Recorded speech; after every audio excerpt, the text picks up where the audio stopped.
दिल में निशानी रखले बानी तोहरा प्यार के, कहत जमाना के देखा दी सीना फार के।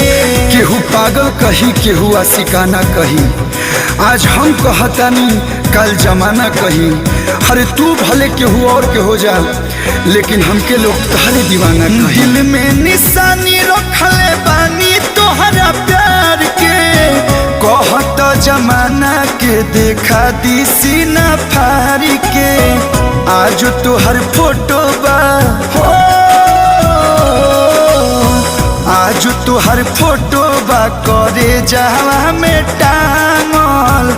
आज तोहर फोटो बा करे जहवा में टांगल। यही से दीवाना तोहर भइल बाटे पागल।